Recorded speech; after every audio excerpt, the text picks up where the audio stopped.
So Luka Doncic right here, pictured after dropping 48 points in his first ever Olympic game for Slovenia. A Slovenia team who were one miraculous Nick Batum block away from being guaranteed a medal in the last Olympics and facing off against Team USA in the finals. But this time, they might be out. His Olympic journey might be over before it even really begins. And that's a scary one today. Before we get on to it, if you guys are new to the channel, subscribe. We're trying to hit 16,200 by the end of the day, and we are 92 off. But if you guys didn't see, so for the Olympic qualifying tournament, Slovenia lost. They're playing in this tournament currently in Greece, and right now, like, I do have courtside 1881. I don't want to accidentally play it, but the Dominican Republic are getting beaten quite comfortably here by the Greek team, and the Dominican Republic, no Karl Anthony Towns. The Greece team, I'm guessing Giannis is probably chilling in this game, to be honest. Giannis has played 11 minutes and has 20 points. He's chilling.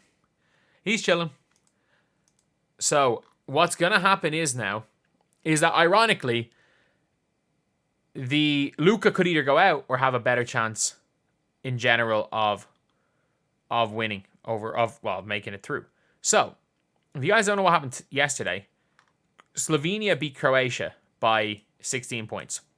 And I'm not going to lie, the best thing that ever happened was Slovenia taking their foot off the gas. You can see them winning the fourth quarter by 9. This was a 30-point game at one stage, or a near 30-point game, and ended at 16. If this game ended at 30, Slovenia would be as good as out. They would be as good as out of this competition. But New Zealand beat Croatia today. New Zealand! Without Steven Adams. A late run by New Zealand gave them a win, historic chance to win Group A. However, Croatia have secured a place semi-final. And Croatia don't want to play Greece before the final. Things are complicated in Group A on Wednesday, as New Zealand went on a 13-2 run the final 3 minutes to win by 4. So what was it? It was 77-84. They were down 7. They were up 7 with 3 minutes to go, and Croatia blew it. The European team have now dropped to 1-1 in the group, however, will advance to the semi-finals no matter what. Which is a crazy one. An absolutely crazy one there for a New Zealand team. But you want to know what that means? That means that just beating, if you are Slovenia, just winning is not enough. It is not enough to just win this game. Because if you're looking at points difference, which is obviously what matters, Slovenia are minus 16. You're looking at plus 4 now for New Zealand. There is a minus 20. There is a 20 difference. Slovenia need to win by 10 plus to get through. So if Slovenia win by 9, they don't get through. They're out. Everyone thought, Croatia are going to beat New Zealand. Everyone thought New Zealand were just going to lose to everybody. So that's what everyone thought. It was like, you know what? New Zealand are the whipping boys. They're going to lose, so it doesn't matter. And if you're New Zealand, you've got a 9-point spread to come out for a historic game. Which means that they can't. Like, they need to build up a 9-point lead before it's a tie. Which is crazy. So no one would have ever predicted this. That New Zealand would come out with a 9-point spread. But obviously coming out huge. They came up huge. Like, Mario Hezonja, Saric still was Saric for Croatia. And then for New Zealand, Corey Webster, I'm guessing naturalized. I would assume naturalized. Went out and dominated there. But yeah, Slovenia, a team that has been historically great in international competition. Oh, well, not historically great, Jesus. To be fair, they were good in the 2014 World Cup as well. But they have been great for the last decade. They were good in the 2014 World Cup. They won 2017 Eurobasket. They got to the semi-final of the Olympics. They weren't that bad at the World Cup last year, were they? They were terrible in Eurobasket the year before. Like, they were terrible in 2022 Eurobasket. I will say, that is the one thing I do remember, is that Slovenia did not do well in Eurobasket. They lost to, was it Poland or something? I can't remember. So, they won their group. They beat Germany in their group. Wow. They lost to someone in the knockout stage they shouldn't have. Was it Poland? They beat Belgium. Yeah, they lost to Poland in the quarterfinals. And then Poland lost to France by 40. So that was a really, really weird one for them. And then, like, the World Cup, I just remember Luka Doncic going out, getting chucked out of the game. That's the only thing I remember from how they got on the World Cup.